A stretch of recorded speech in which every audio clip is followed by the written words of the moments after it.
Bienvenue dans Memento Mori, le podcast qui parle du présent en prenant la fin comme point de départ. Je m'appelle Raphaël Charrier, je suis pasteur à Grenoble. Et je m'appelle Mathieu Giralt, pasteur à YouTube, et on est tous les deux blogueurs sur toutpoursagloire.com.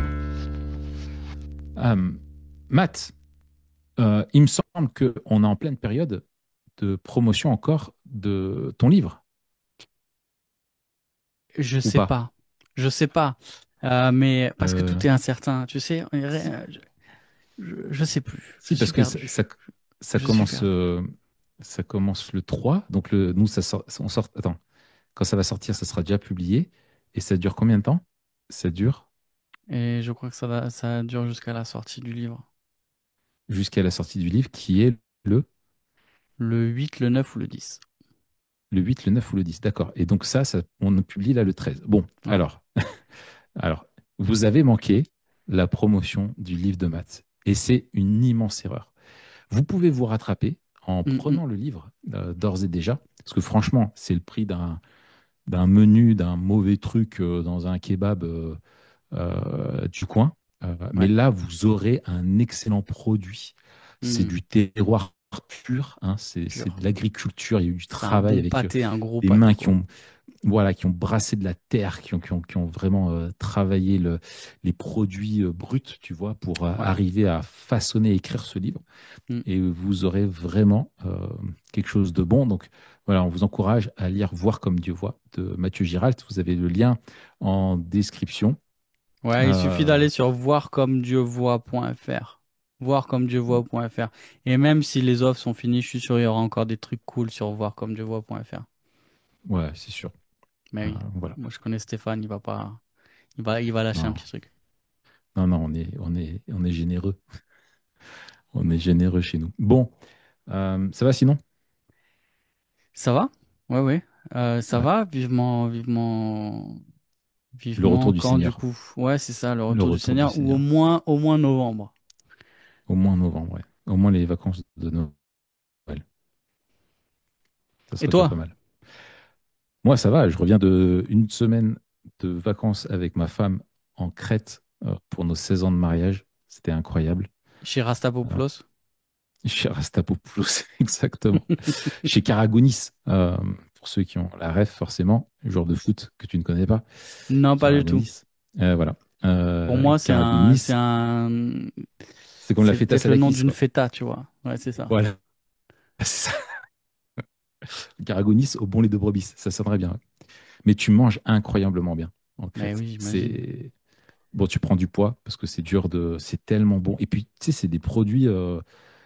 J'étais là-bas, jamais ça te viendrait à l'idée d'aller te faire un McDo ou un fast-food parce que dans le moins de petits restaurants, pour, à, pour 35 € à deux, tu te fais un repas De zinzin. de, de zinzin, un repas de seigneur du Moyen-Âge, quoi. Tu vois, c'est copieux, c'est bon, T'as goûté le vin là-bas? c'est incroyable.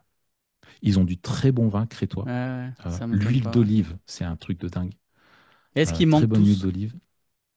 Alors, Paul a fait du bon travail. C'est ce qu'on se disait avec Marion, parce que 2000 ans plus tard, les Crétois sont trop sympas. Ils sont humbles, ils sont gentils, ils sont pas pressés, ils se prennent pas la tête. Euh, je regardais là dans les statistiques, c'est un pays où le christianisme, alors on sent qu'il y a un christianisme culturel teinté de superstition de façon Hmm. très forte quand même, ce christianisme orthodoxe. Mais tu vois que dans les mœurs, dans plein de... En fait, les seuls qui sont vulgaires, qui ont des comportements que tu peux trouver un peu outranciers, c'est des touristes. Les Occidentaux, Euh, quoi. ouais, les Occidentaux, vraiment, eux, tu vois qu'ils sont... Ouais, ils sont des gens simples, gentils, qui prennent pas les touristes pour des pigeons, tu vois, qui veulent travailler sérieusement, qui sont contents. Non, franchement, c'est bon. Tu vois que ça a été frappé, hein, économiquement, que ça a été dur. Hein, peut-être plein de Hmm. chantiers qui ont été coupés en plein et qui sont des ruines en fait aujourd'hui. Mais et puis c'est beau, c'est incroyablement beau. Voilà, cet épisode est sponsorisé par visiter lacrête.fr, on dirait. Mais ça vaut le coup, franchement, ça vaut le coup. Donc c'est non, non, très bien. Bon, en tout cas, trêve de blabla, trêve de plaisanterie. Aujourd'hui, Matt, on va enfin conclure On va boucler la notre boucle. parcours. On va reboucler la boucle, comme ça elle va être bouclée, de Carl Truman, Hmm. de son livre sur The Rise and the Triumph of the Modern Self. Et on arrive à la conclusion du livre ensemble. Donc c'est notre dernier épisode. Ouais, dernier épisode. Donc, pour ceux qui n'ont pas écouté les précédents, écoutez-les tous. On a pris du plaisir, même si c'était du travail. Et parfois, j'avoue que la lecture de certains chapitres m'a coûté. Mais on est content d'avoir proposé ça, cette réflexion à la francophonie. Euh, Ouais. et on va finir avec le dernier chapitre s'appelle Le triomphe du transgenrisme. Euh, alors, de quoi nous parle ce chapitre? C'est quoi le but un peu de Truman à la fin du livre là? Ouais. Alors pour rappel, le but de Truman dans son livre, c'est de montrer comment, en fait, que la question trans n'a pas popé comme ça d'un coup dans la société et ne remonte pas uniquement n'est pas une conséquence simplement de la révolution sexuelle, mais lui il veut montrer que les idées progressistes qui ont permis d'émerger aussi ces questions autour du trans et autour de la question de l'identité et de la sexualité qui dominent aujourd'hui l'imaginaire social ont des racines historiques Hmm. anciennes qui sont profondes et sont des constructions philosophiques. Et c'est ce qu'on a essayé de démontrer que on voit que de siècle en siècle, des penseurs se sont appuyés sur d'autres penseurs pour pousser le bouton toujours plus loin. Euh, et, euh, et donc, on a des constructions qui sont à la fois philosophiques et politiques qui ont permis d'amener ça. Et ce qui nous amène aujourd'hui à comprendre les Occidentaux du 21e siècle comme ce qu'appelle Truman et Philippe Rieff des individualistes expressifs, c'est-à-dire des gens qui se définissent d'abord dans leur individualité et dans leur psychologie. On est des êtres psychologiques avant tout.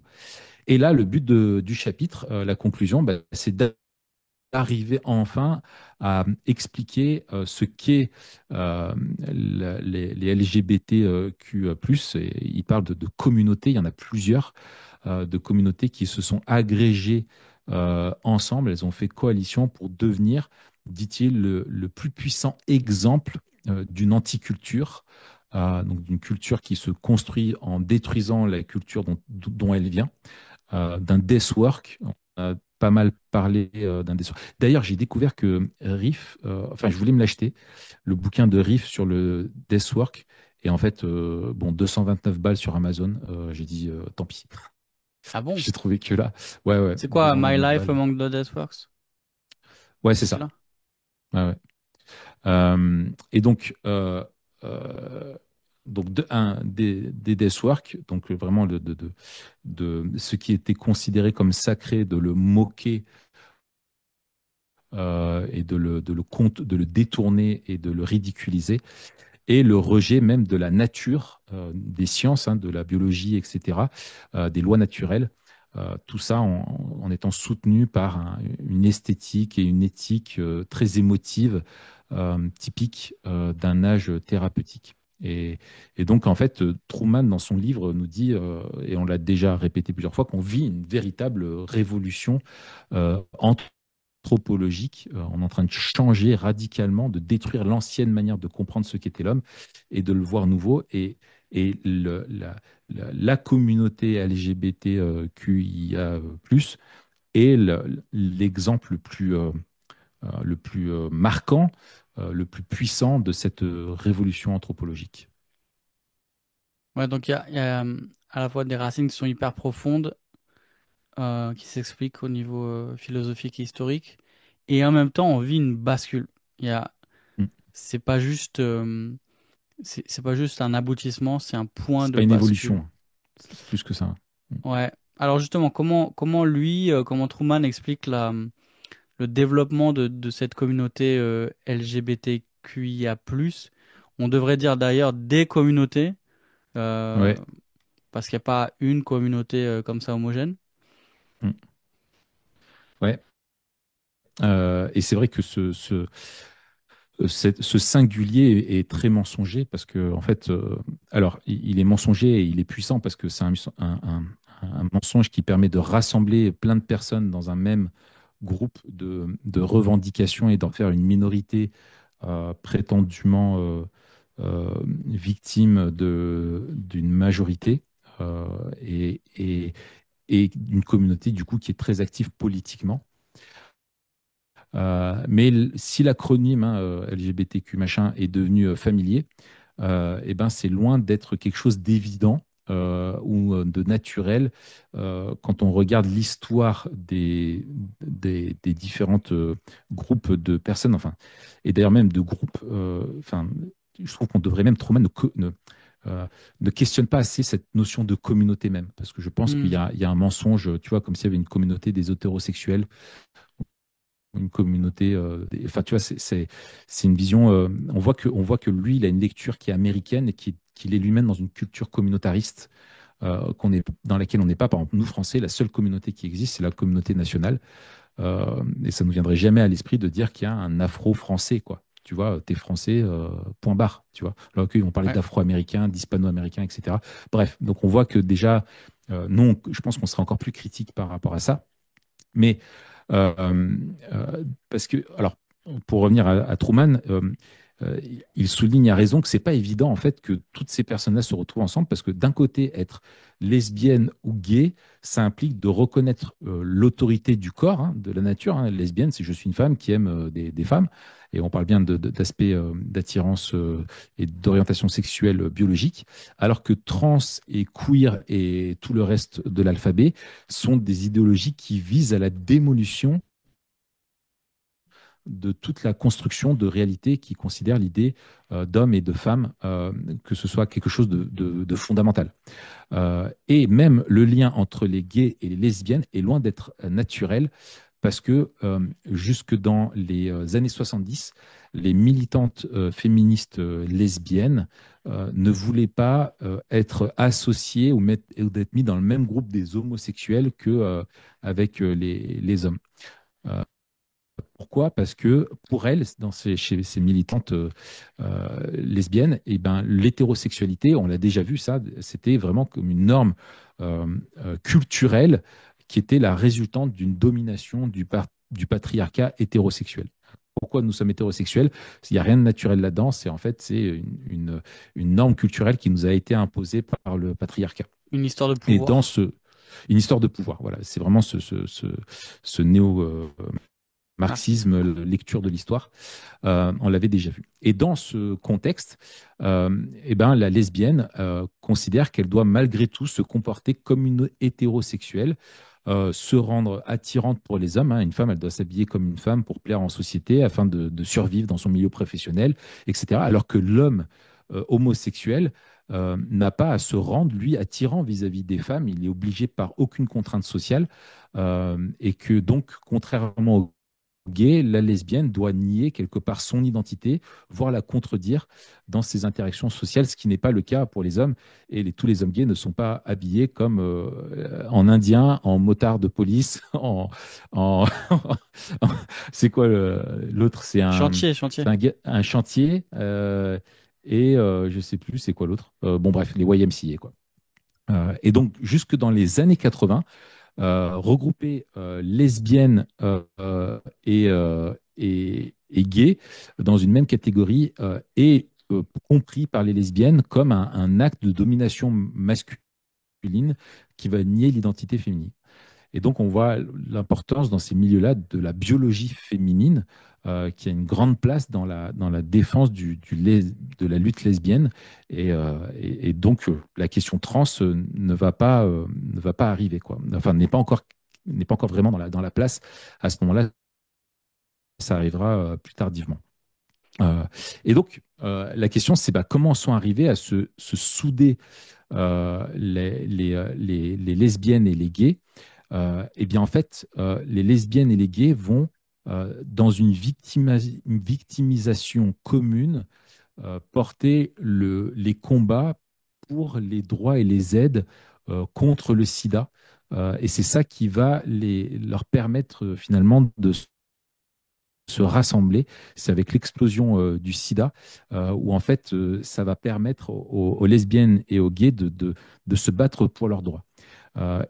Truman souligne qu'il y a vraiment une histoire assez paradoxale où on pourrait dire que dans la société, le sida aurait pu être perçu comme étant quelque chose qui aille à l'inverse, disons, mais en fait, vos désirs sexuels et vos pratiques sexuelles euh, amènent le sida, enfin, permettent au sida de se développer avec la liberté sexuelle, etc.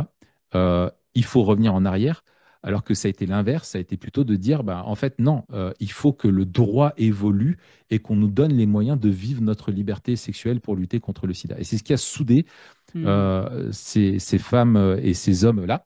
Et donc Truman dit que toute limitation de la liberté sexuelle, même lorsqu'elle vise à prévenir la transmission d'une maladie mortelle, est jugée inacceptable en raison de son caractère perçu comme moralisateur ou dont son potentiel à promouvoir une telle approche. Seul le moment présent et la capacité des individus à se réaliser comme ils le souhaitent à cet instant constituent les seules préoccupations éthiques importantes. Le but de la société est de trouver un moyen technique et médical de permettre aux gays de vivre leur sexualité. Truman a un éclairage, je trouve, vraiment pertinent. Il dit que pour la pensée moderne, post-Freud, post-Nietzsche, en gros post-moderne, ceux qui soutiennent que les actes sexuels possèdent un contenu moral intrinsèque n'expriment en réalité que des préférences esthétiques irrationnelles enracinées dans un conditionnement culturel et un simple préjugé. En gros, c'est cet imaginaire patriarcal, hétérosexuel, quoi, qui va juger les pratiques sexuelles des autres. Le sexe, dit-il, ne devient moralement significatif que dans la mesure où il est l'expression du moi, de l'identité personnelle, et toute discussion morale sur les actes sexuels ou leurs conséquences doit être comprise dans ce cadre-là. Et si l'homosexualité est une identité, le récit devient alors celui dans lequel le sida est présenté comme tuant des personnes à cause de ce qu'elles sont et non à cause de ce qu'elles font. Ça, c'est vraiment important en fait pour comprendre. Elles ne sont pas responsables de leur propre maladie et de leur mort, pas plus que de la couleur de leur peau. Elles sont des victimes. Et je me souviens à l'époque, quand le pape avait parlé du préservatif et de Hmm. tout ça, ça avait été, je ne sais pas si tu te souviens, ça avait été vécu Ah comme ouais, un j'étais en immense primaire, je m'en souviens. Ouais. scandale. On était gamins, C'était quoi? ça. C'était Moi, j'ai plus 80. 80, dans les années 90, je pense, début Ouais, 90, je dirais. c'est ça, début Voilà. 90. Ouais. Et donc, avec le sida, les gays sont devenus des victimes au même titre que les lesbiennes, parce qu'ils étaient beaucoup touchés par le sida. Et donc, ont pu se rapprocher d'elles et s'allier, parce que les lesbiennes ont vu les gays, du coup, comme étant aussi des victimes, quoi. Et donc, Hmm. c'est à cette époque-là aussi qu'on va commencer à avoir des homosexuels dans des sitcoms comme Will and Grace, je pense aussi à Gazon maudit en France ou le film Philadelphia.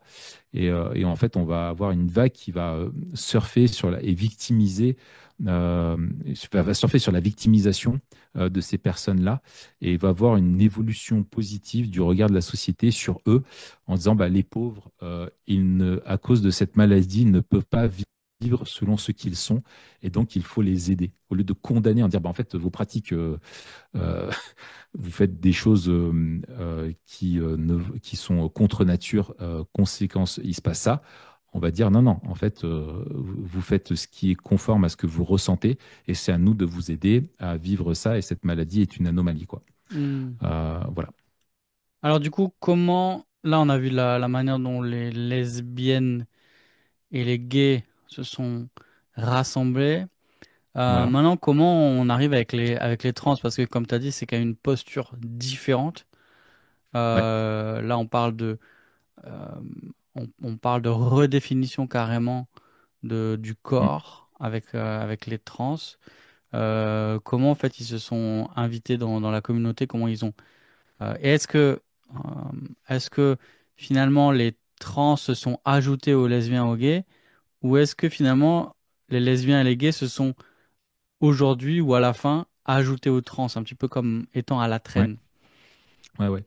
Alors, euh, euh, en fait, Truman dit que même déjà dès ces années 70-80, dans cette lutte pour les droits homosexuels, il y avait déjà l'attirail conceptuel était déjà présent, était déjà là et pouvait être utilisé pour amener jusqu'à des pratiques politiques. Mais il y a un événement que lui note qui va vraiment euh, faire un déclenchement dans l'esprit populaire des gens, bien que déjà enfin, dans la pensée populaire et dans l'imaginaire social, alors que déjà il y avait déjà des formes de rapprochement avec les trans. C'est en 2015 quand Bruce Jenner, donc le beau-père de Kim Kardashian, est le père de Kylie Jenner, euh, qui a fait son coming out trans. Donc il a dit qu'il était une femme enfermée dans le corps d'un homme. Et donc ça marque l'entrée des trans dans le paysage médiatique. Et en fait, ça a été perçu de façon positive. Alors on se demande pourquoi. Ben, en fait, dès les années 90, il y avait déjà des références courantes parmi les militants homosexuels et des liens avec les trans. Et comme je le disais, il y avait déjà tout un attirail philosophique qui était là et qui permettait ça, des idées qui permettaient, des théories qui permettaient ça, comme on l'a vu dans les épisodes précédents. Et donc, lui, Truman, il dit que pour que le transgenrisme soit cohérent, la société dans laquelle il se développe doit accorder une priorité décisive au psychologique plutôt qu'au physique dans la détermination de l'identité. Et c'était déjà le cas. Et donc, sa cohérence implique également une minimalisation corrélative de l'autorité externe, qu'il s'agisse de la biologie de la personne ou des attentes sociales traditionnelles. Et donc, il dit l'amnésie biologique et culturelle doit être de mise. De plus, sa crédibilité est alimentée par l'individualisme puissant et facilité par la capacité technologique à manipuler les réalités biologiques. Alors attends, Donc, on euh, reprend là parce ouais, que on dirait du oui, Bourdieu presque, tu vois. C'est là où Truman il me fume. ouais. Euh, alors, ce qu'il nous dit, c'est que pourquoi ça a pu être accepté, c'est parce que dans notre société, ce qui avait le plus d'importance pour définir l'identité, c'était déjà le psychologique. Je suis ce que je pense que je suis. D'accord. Donc C'est pas mon l'expression, corps qui dit l'expression individualisme, l'individualisme l'individualisme expressif. Ouais. expressif.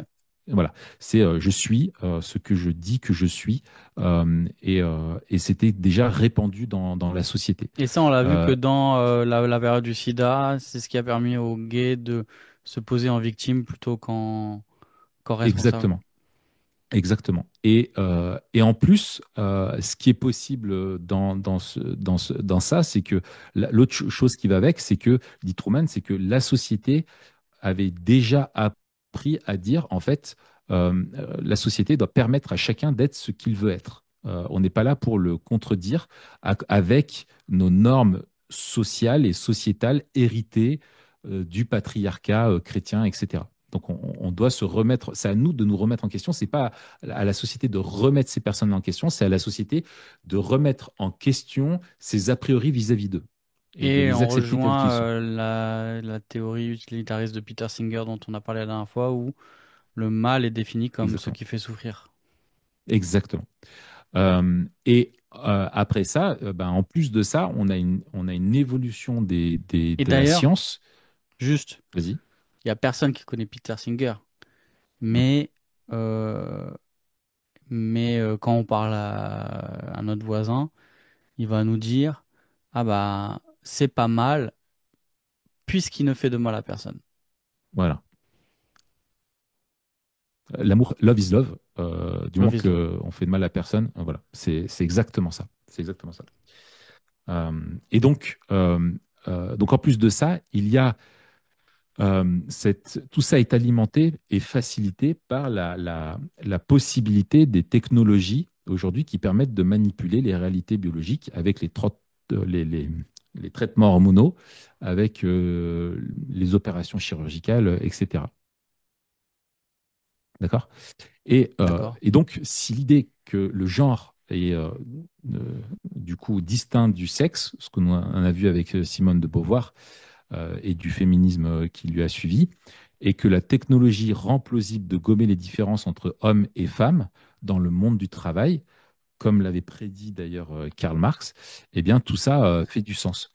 Et qu'est-ce qui unit donc les LGB et les T? Eh bien, c'est que dans la lutte, c'est la lutte politique qui les a unis. L'alliance s'est forgée vraiment sur la base d'un ennemi commun, c'est la normativité hétérosexuelle imposée socialement et publiquement. Et c'est ce qu'on appelle l'intersectionnalité dans les sciences sociales. C'est en fait c'est la lutte des causes. En fait, si tu cumules tu peux te catégoriser dans plusieurs minorités. Attends, c'est Matt Walsh qui avait fait. T'avais vu le truc de Matt Walsh avec sa pyramide là où tu cumules des points sur le. Ça, c'est énorme. Donc voilà, il troll complètement cette question Quand il fait son d'intersexualité. stage là, En fait, il dit bah si. Non, il non, fait c'est son dans une. stage, il est Moi, j'ai pas, pas. il est, si il est fait son stage, il est devant un tableau là, non? C'est pas ça? Et il y Oui, a c'est des ça. mecs, Oui, oui. ouais. C'est ça. Il explique. En gros, il fait la pyramide. Donc, il dit bah si tu es une minorité, alors si tu es noir, tu marques plus de points que si tu es hispanique. Et si tu es chinois, tu marques moins de points que si tu es hispanique. Mais si en plus d'être noir, eh ben, euh, t'es homosexuel, bah, tu as tant de points, mais si tu marques des points en plus, mais si tu es noir et trans, alors là que tu marques encore plus de points, parce que tu cumules plusieurs points de minorité qui font de toi une plus grande victime de la société hétérosexuelle occidentale, quoi. Enfin bref, voilà. Et Et donc, là, c'est vraiment... Vas-y. quand tu dis lutte politique, c'est vraiment ça, c'est-à-dire que euh, c'est le projet d'existence repose même sur la lutte et le Ouais, cri de ralliement, c'est un cri qui veut rallier tous ceux qui sont à la marge et tous ceux qui ne sont considérés pas comme entrant dans la norme finalement mm, et qui sont pour employer un terme de ces communautés invisibilisées. c'est ça. Et donc on doit C'est ça. mettre au même rang et parler avec je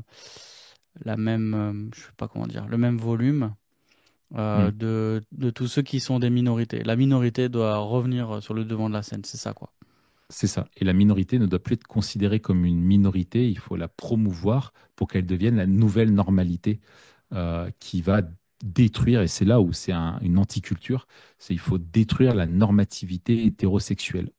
Et c'est ce qu'on retrouve dans les projets woke de Disney ou de Netflix, etc., où tu vas avoir une surreprésentation statistique des personnages homo, trans, etc., pour forcer, faire montrer une réalité qui n'est pas celle qui montrer enfin, une vision du monde qui ne correspond pas à la réalité, comme s'ils étaient omniprésents de partout, alors que ça reste statistiquement extrêmement mineur. Même si, grâce à l'avancée politique, au droit et à l'imaginaire social, etc., il y a une augmentation de la pratique euh, homosexuelle. Ça, c'est une évidence. Hmm. Voilà. Mais il y a un projet politique derrière d'imposer cette nouvelle normalité, quoi. Alors, on, on parle d'une communauté, on parle de la communauté LGBTQIA+. Ouais. Il y a aussi des gens qui se font les porte-paroles de toutes ces luttes. Mm. Euh, mais au fond, est-ce que c'est vraiment une communauté unie? Est-ce qu'on peut parler d'une communauté LGBT? Ouais. Alors, c'est là où moi, je suis allé un peu plus loin que Truman. Je pense qu'on ne devrait pas les appeler comme communauté. Parce que les appeler ainsi, c'est déjà se soumettre à leur vision du monde. Qui dit communauté dit qu'il y a un lien entre ces personnes. Qu'il y a quelque chose Et en quelle est commun? il y a quelque chose en commun. Et quelle est la nature de ce lien? Mais en fait, c'est d'être D'être des différent. victimes des dominants hétéros. Et en fait, c'est les victimiser, et en fait, c'est valider leur victimisation que de les nommer comme étant une communauté, quoi. Et en fait, s'appeler communauté, c'est se politiser, c'est se situer dans un combat social, légal pour obtenir des droits, etc. Et de la même façon et en fait, c'est accepter en fait cette vision communautariste de la société. Et je pense que la France là-dessus s'est fait beaucoup plus enfin, et a une vision beaucoup plus communautariste qu'elle ne le pense, alors qu'on dit qu'on veut lutter contre le communautarisme et tout. Alors on va mettre souvent en avant le communautarisme, par exemple islamique, comme étant quelque chose de dangereux pour l'unité nationale, etc. Mais par contre, quand on parle de communauté LGBT, là, beaucoup moins. Tu vois, certains vont dire, bon, ils nous saoulent avec leurs obsessions sur le genre, mais on valide quand même la question de, de, de leur communautarisme, en fait, de leur position victimaire. Et donc, il y a des dissensions. Donc, pour revenir, il y a des dissensions entre eux. C'est pas une communauté qui est unie. Certaines féministes lesbiennes rejettent qu'être femme, c'est une expérience psychologique qui est complètement déconnectée de toute réalité biologique. Non, une femme, c'est un adulte femelle, chromosome XX, quoi, et point barre. Et elle voit chez les trans une nouvelle manière de les dominer elle-même. L'exemple de ça, peut-être, c'est les deux femmes. Il y avait une qui était journaliste et l'autre qui était militante féminine, là, Dora Muto et j'oublie toujours le nom de l'autre, Stern, qui ont Marguerite écrit Stern. Marguerite Stern, qui ont Mais écrit Transmania. ouais, je sais pas si elles sont lesbiennes. Elles sont féministes en tout cas. En tout cas, elles sont féministes. Ouais, ouais. C'est Je ça. sais pas si elles sont lesbiennes. Ouais, bonne remarque, je sais pas. Mais en tout cas, elles sont et elles étaient vues vraiment et tout comme étant des femmes qui défendaient, en tout cas qui sont féministes extrémistes et qui aujourd'hui sont catégorisées comme étant d'extrême droite parce qu'elles n'acceptent pas les trans, quoi. Donc on voit Hmm. que au sein, voilà, il y a des choses compliquées, quoi. Et donc et la transition chirurgicale ne fait que couper des organes masculins, mais elle ne crée pas pour autant les organes féminins. Et la femme reste avec ses chromosomes XY. Et donc ces féministes-là disent c'est c'est une croquerie, on se fait avoir. Et quand dans un couple de lesbiennes, une des deux fait sa transition et devient un homme, et ben pour que cette personne continue d'affirmer sa propre identité de lesbienne, après la transition de son partenaire, et ben elle doit renier l'identité de sa partenaire. Sinon, elle n'est plus lesbienne. Ça fait penser au sketch de Patrice Eboué là, sur un homme qui... Non, c'est sur une vidéo dans Brut, je crois. Bon, bref, voilà, sur un couple où les deux ont changé de sexe après derrière. Enfin, bref, ça crée le bazar, quoi. Et donc, lorsque la conscience individuelle de soi n'a rien de solide ou de stable, hein, qu'on est queer, qu'on est gender fluide, etc., eh ben, s'appuyer sur, on ne sait plus sur quoi s'appuyer pour construire le dialogue entre les communautés, quoi. Et donc, Truman dit que le monde de l'homme psychologique est un monde dans lequel, pour reprendre l'expression de Marx, tout ce qui est solide est constamment menacé de se dissoudre dans l'air, y compris nos propres personnes. Donc ce n'est pas une communauté qui est unie, il y a des dissensions entre eux, surtout entre les homosexuels et les trans. Euh, alors ils sont unis pour certaines luttes politiques, mais entre eux, c'est pas un mouvement homogène, quoi. Hmm. On arrive à l'homme liquide, L'homme liquide, exactement. le T-1000. Ouais, c'est ça. Le T-1000 sans être capable d'être solide derrière, parce qu'un T-1000, il fait peur quand même. Ouais, ouais, ouais, c'est vrai. On va pas Un lui dire T-1000, ouais. qu'il est liquide. Non, Euh, tu vas pas te... Non, non. du coup, est-ce que on peut parler vraiment de révolution anthropologique? Est-ce que c'est l'aboutissement et le point de bascule, comme on en parlait, d'une révolution anthropologique, qui est Ouais, bah, le, bah, ouais, la dernière forme du moi moderne? ouais. Ouais. Bah, avec le trans, oui, dit Truman, parce que dans toute l'histoire de l'humanité, depuis la chute, l'homosexualité existe. On l'avait vu, depuis la chute, l'immoralité sexuelle existe, mais on avait toujours une construction d'une anthropologie où il y avait hommes et femmes. Et en fait, la théorie trans rend instable toutes les catégories fondées biologiquement. Et toutes les catégories qui sont fixes, qu'elles soient économiques, raciales ou autres, sont, à cause de la subjectivité inhérente, elles sont rendues totalement instables. Et Truman dit, si je suis celui que je pense être et si mon bien-être psychologique intérieur est mon seul impératif moral, Alors, l'imposition de catégories extérieures ou antérieures, par exemple mes parents, la société, etc., ou figées, n'est rien d'autre qu'un acte d'impérialisme, on pourrait même dire nous de colonialisme, on en parle Ou beaucoup même de chez nous, nazisme. de nazisme, exactement, une tentative de restreindre ma liberté et de me rendre inauthentique, hein, de m'empêcher d'être celui que je veux être.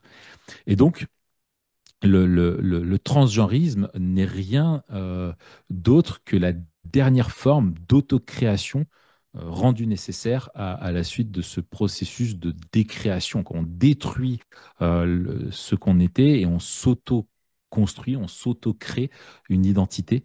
Et en fait, aujourd'hui, au sein des LGBTQ+, il y a un mouvement qui émerge qui pousse à l'abandon des termes comme lesbienne, gay, même bisexuels, qui sont jugés comme étant trop rigides pour rendre compte de la pansexualité et de la fluidité du genre censée caractériser l'homme moderne, d'où la notion de plus.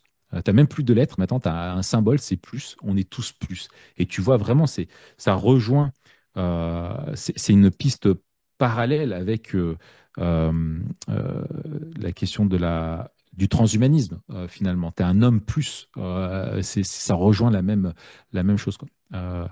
Et cette révolution, Truman fait le lien avec la question de l'avortement, euh, où il dit en fait la question de la légitimité de l'infanticide n'a rien à voir avec la qualité intrinsèque de vie du nourrisson et tout à voir avec l'impact psychologique que cela peut avoir sur les parents biologiques, les frères, les sœurs, les parents adoptifs potentiels. C'est l'éthique du thérapeutique. Il dit que si le fœtus est parfaitement sain, alors l'argument selon lequel il devrait être mené à terme pour qu'il puisse être adopté à la naissance par des parents infertiles, par exemple, ou désirant un enfant, ce qui amènerait une fin heureuse, eh bien, ça semblerait devoir s'appliquer. Mais la volonté du bien-être psychologique de la femme et de l'autodétermination, c'est mon corps, mon choix, eh bien, est la seule chose qui gouverne. Et on le voit aujourd'hui, dès que tu as dans des débats publics euh, une question de remise en question, enfin une remise en question, un questionnement par rapport à l'avortement, mais c'est horrible. Tu vois, Mm. c'est perçu comme étant l'outrage. Alors, en plus, maintenant, ça a été mis dans la Constitution euh, par notre cher président Macron. C'est vécu comme étant enfin, un acte anti-femme, le pire, quoi, anti-féministe comme étant le pire, quoi.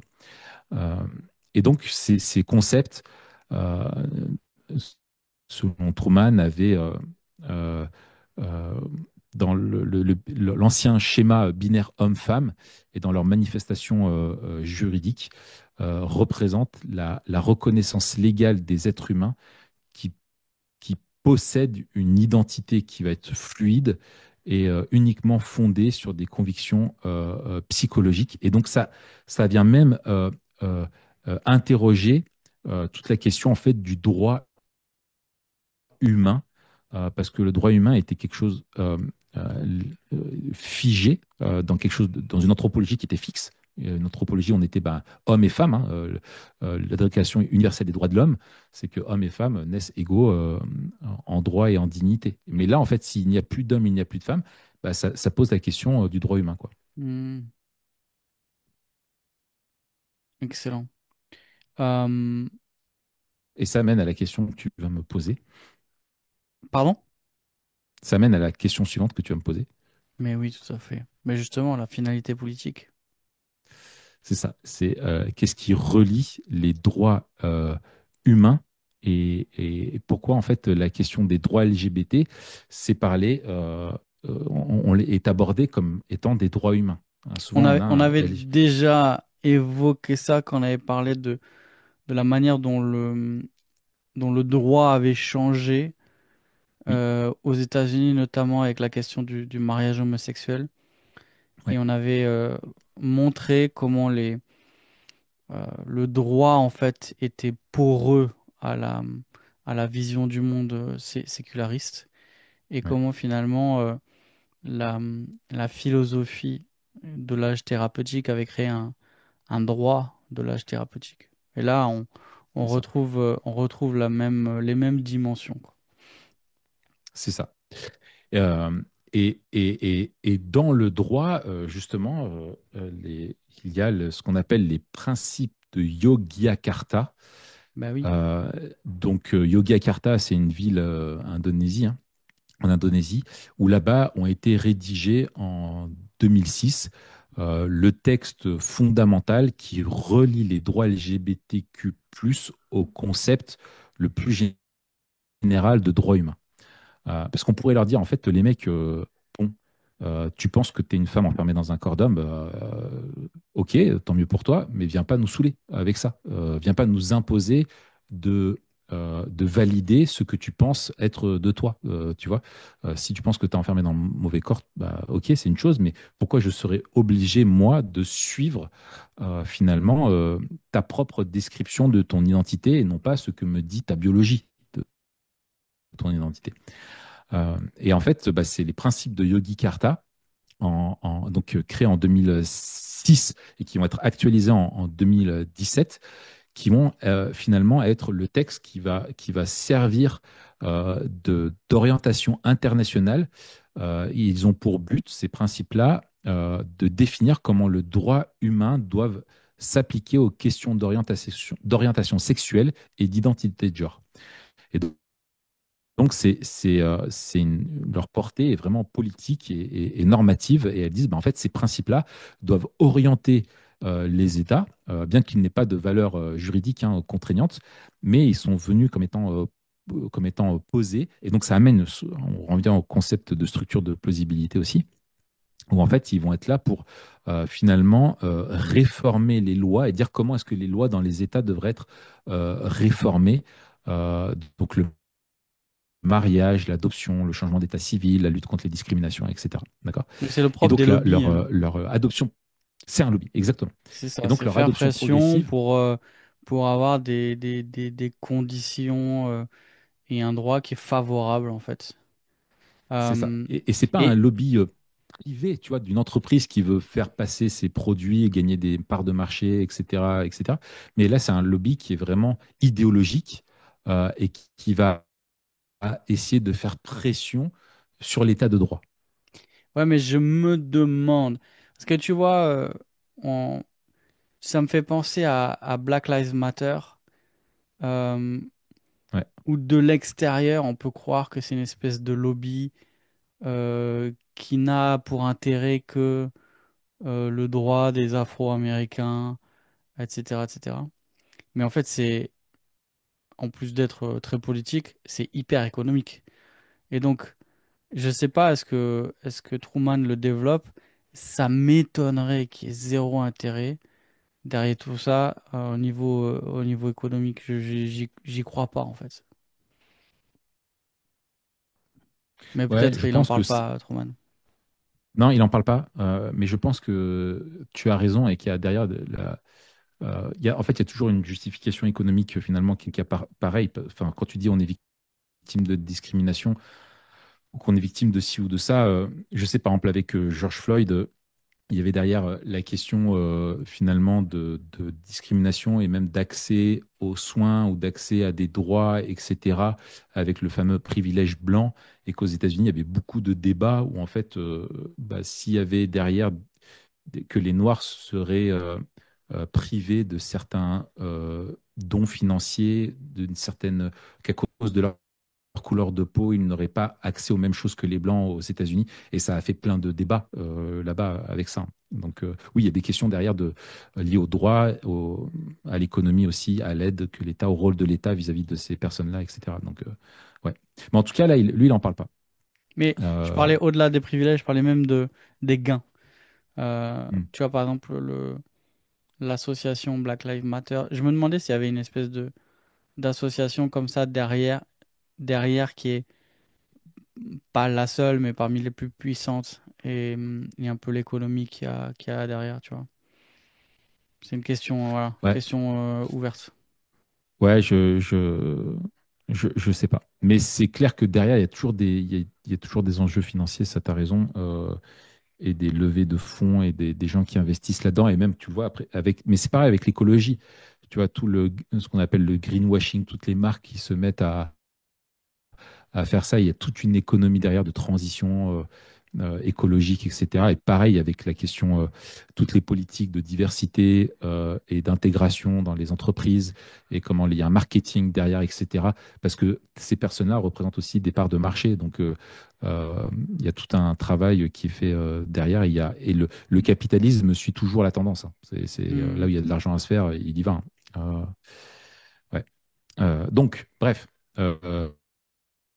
On en était où? Attends, on était où? Là, là. On Ouais, était et donc, au préambule c'est que tu les allais principes de lire. Yogyakarta. Ouais, c'est ça. C'est un levier pour intégrer l'identité de genre et d'orientation sexuelle dans les catégories protégées par la loi. Eux, ce qu'ils veulent, c'est que les lois des États euh, sacralise, sanctuarise les droits des LGBT. De la même façon que là, avec mettre dans la Constitution le droit à l'avortement, c'est sanctuarisé, ça y est, avant d'y toucher, bon chance. Et ben c'est vraiment cet objectif-là. Et donc, ça a été rédigé par une commission internationale de juristes et du Service international pour les droits de l'homme. Et donc, bien sûr, derrière, le but, c'est que toutes les politiques familiales, éducatives et sociales des États membres de l'ONU appliquent les recommandations des principes de Yogi Karta. Donc, ils disent, ces principes de Yogi Karta, dans le préambule, que tous les êtres humains naissent libres. Alors, vous tapez un Yogi Karta, principe Yogi Karta sur Internet, vous avez tout en ligne. Franchement, je l'ai pas mal parcouru. Euh, Quelle angoisse.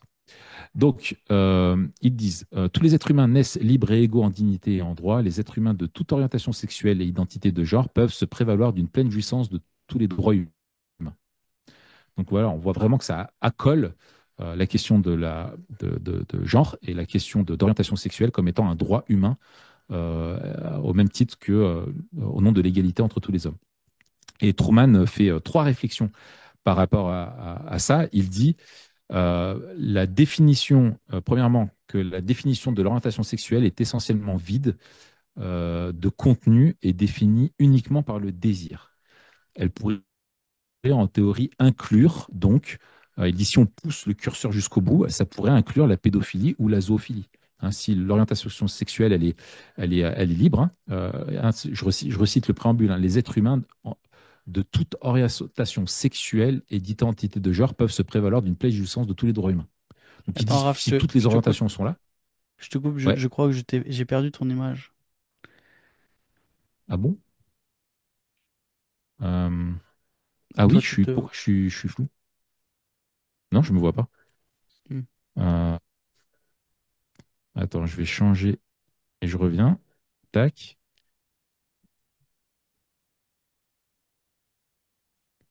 Et ça y est, c'est la censure. Mais c'est les aléas du direct. Non, je pense que c'est un complot de l'État qui veut me censurer pour pas que je parle. Euh, bon, attends, je vais essayer de débrancher et rebrancher. Je suis sur mon iPhone. Bah, c'est bien, ça me rassure ce soir pour le webinaire. Euh, Super. Ah, mais attends. Ah, mais c'est mon téléphone qui a plus de batterie. Mais comment ça se fait? Parce qu'il était branché. Bon, c'est pas grave, on continue. Tant pis, vous me voyez flou, mais ce qui compte, c'est ce que je dis. Parce que Exactement, vas-y, on t'entend bien. pas avoir ma trombine. T'étais en train de parler d'un vide et entièrement défini par le désir et Oui, c'est que ça. Donc, ouais, le, tous le- les le désirs principe de seraient Yogi les Karta bienvenus. dit, c'est ça, c'est que, en fait, toute orientation sexuelle et identité de genre peuvent se prévaloir d'une pleine jouissance de tous les droits humains. Donc lui Hmm. il dit, bah en fait, du coup, en fait, ça peut inclure toute orientation sexuelle, donc y compris la pédophilie, y compris la zoophilie, etc. Donc il dit, c'est dingue en fait d'avoir quelque chose qui est uniquement défini par le désir et dire en fait, si ils ont ces désirs-là, et ben en fait, ils peuvent le vivre. C'est complètement fou. Et donc, il dit, le paragraphe faisant référence à en fait, le seul truc, la seule question, c'est la conduite sexuelle consensuelle. Donc c'est la seule chose hein, qu'ils mettent, hein, c'est que ce soit donc le fameux consentement, ce qui exclurait implicitement ces incarnations ou actes sexuels. Mais le problème est que le consentement des enfants ou des animaux n'est pas un impératif transcendant reconnu par la loi ou la coutume dans le monde. Les adultes obligent régulièrement les enfants à faire des choses auxquelles ils ne consentent pas, comme manger des légumes ou aller à l'école. Et les vaches ne consentent pas à être transformées en hamburger. Pourtant, on le fait. Donc en fait, le consentement est quelque chose de très fragile et quelque chose de finalement d'ambivalent parce que le consentement, en fait, ça veut dire que enfin, d'un point de vue subjectif, finalement, ça veut dire que dès que tu obliges quelqu'un, ben, en fait, tu ferais quelque chose de mal, alors qu'on est toujours en train d'être, on est rarement consentant à tout, mais on s'impose des limitations, on s'impose du respect à la loi, on nous impose des choses et on est forcé à se soumettre à ces choses-là, quoi.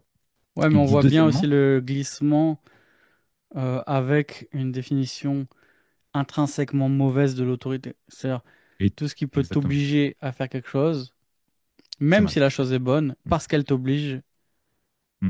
elle est mauvaise. Elle est mauvaise, c'est ça. Et c'est vraiment aller là, tu remontes jusqu'à Rousseau, quoi. Comme la société en fait t'empêche d'être vraiment ce que tu veux, quoi. Ouais.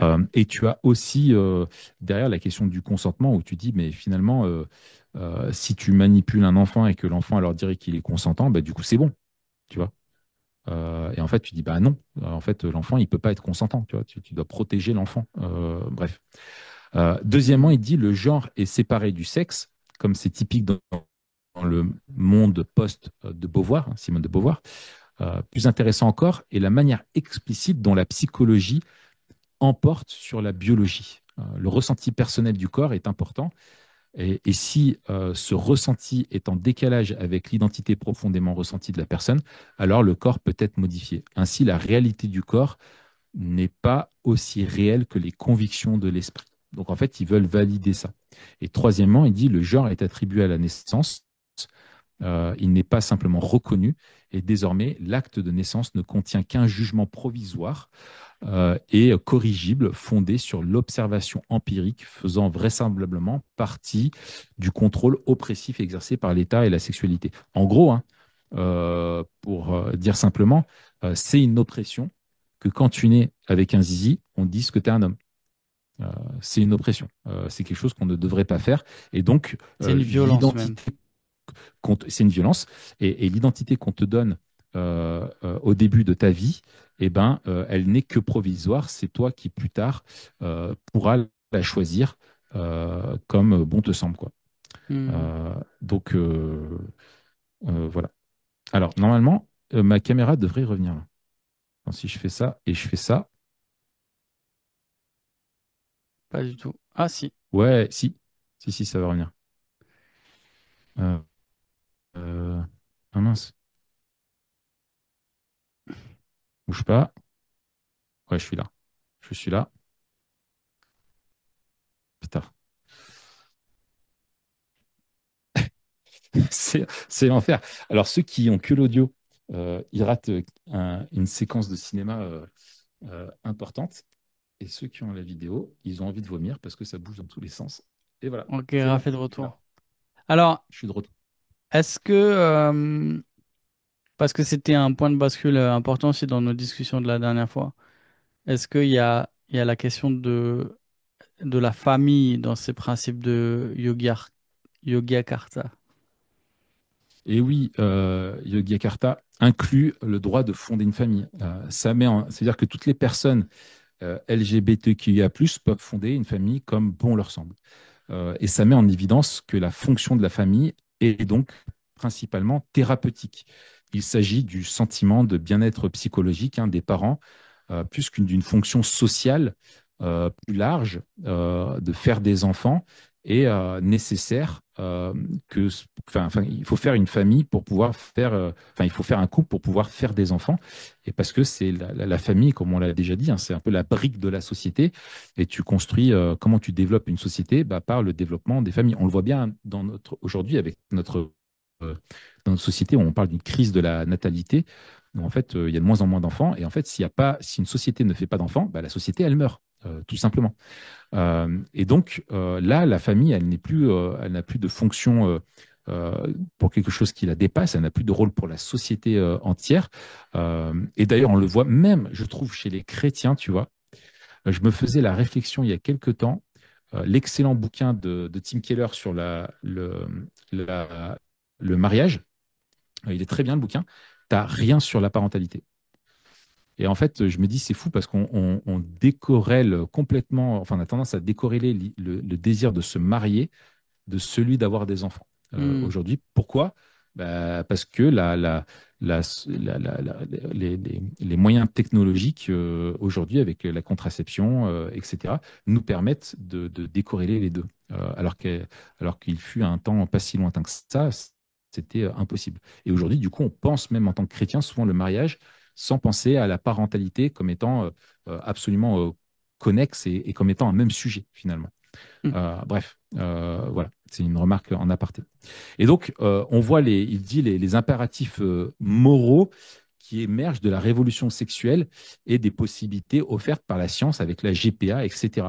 Ce qui est moral, c'est de permettre aux personnes LGBTQIA+, de fonder des familles comme elles le veulent, et on doit fournir les moyens techniques pour ça. Donc avec la GPA, etc. Et je voyais que, par exemple, tu vois, avec la GPA, tu peux avoir un enfant qui potentiellement a 5 ou 6 parents.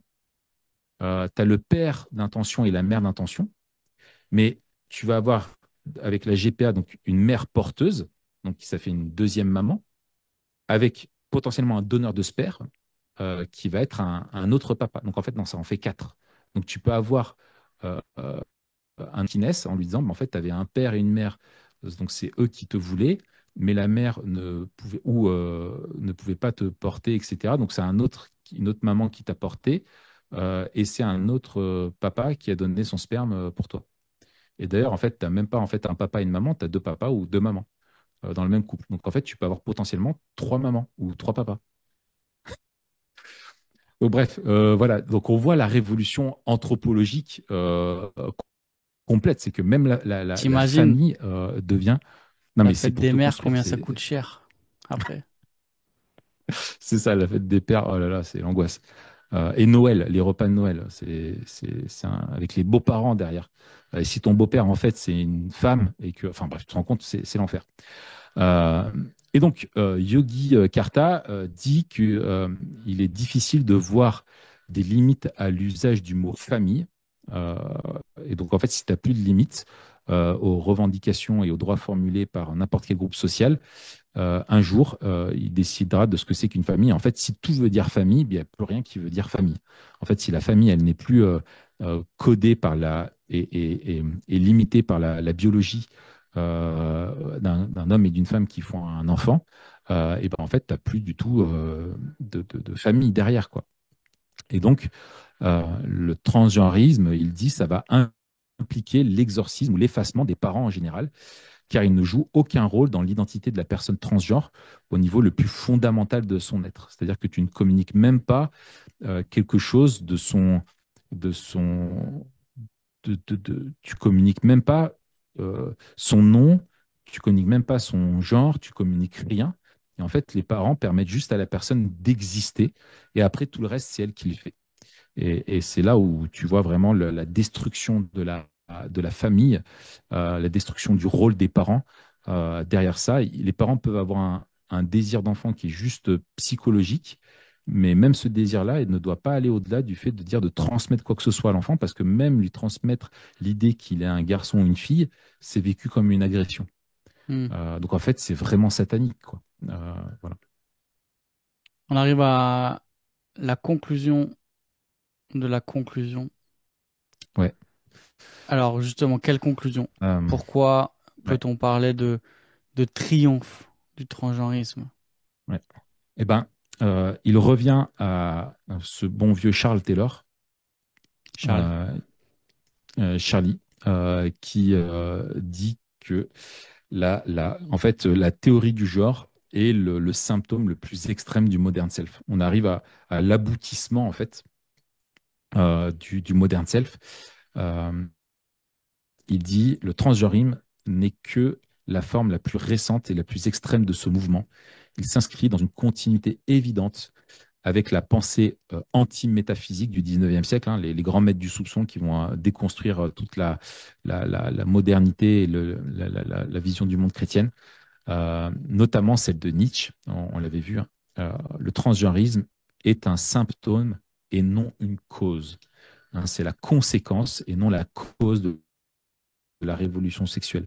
Ce n'est pas la raison pour laquelle les catégories de genre sont aujourd'hui si confuses, c'est plutôt le produit d'un monde où l'effondrement de la métaphysique et du discours stable a créé un tel chaos que même la plus élémentaire des distinctions binaires, celle entre un homme et une femme, ne peut plus prétendre à un statut objectif et significatif. Et donc, la conclusion, c'est que l'aspect social, sans doute le plus significatif du transgenrisme, est la manière dont la raison, il fournit la raison la plus récente, la plus actuelle, la plus puissante pour la dissolution de la famille traditionnelle.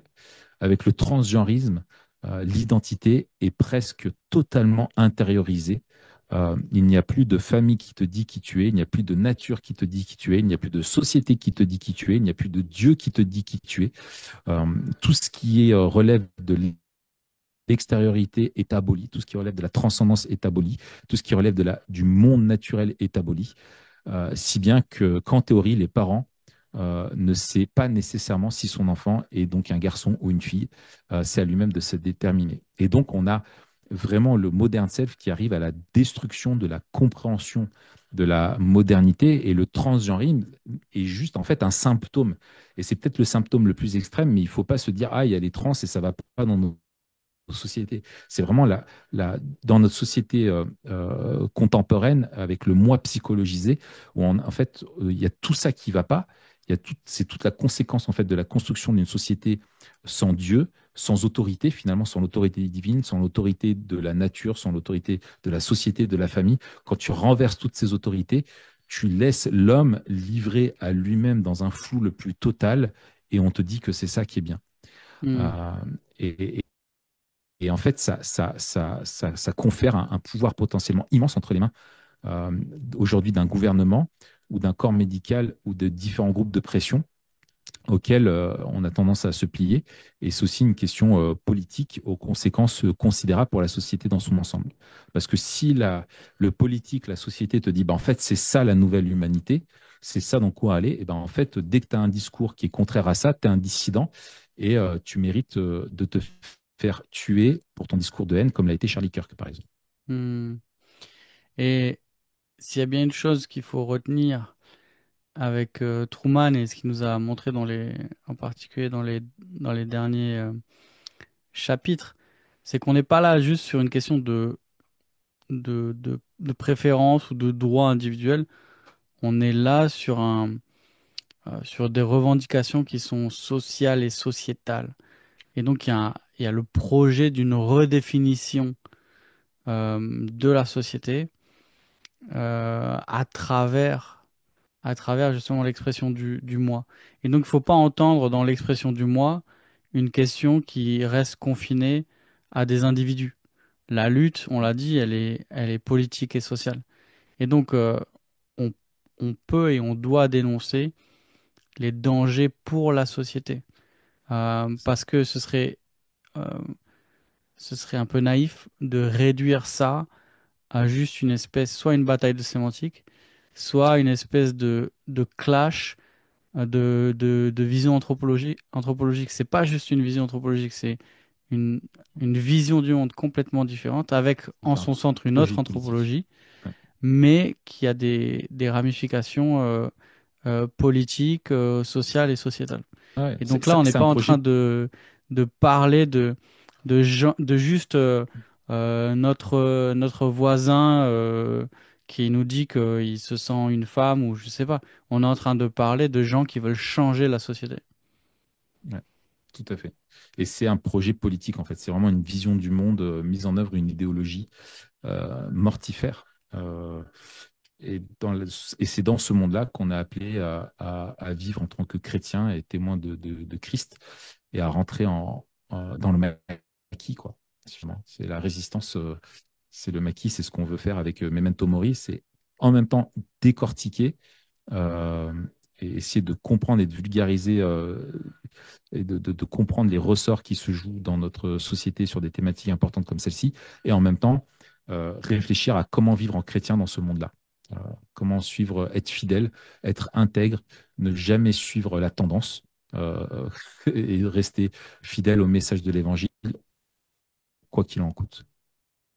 C'est ça. Et je pense qu'il Euh, faut, voilà, on arrive.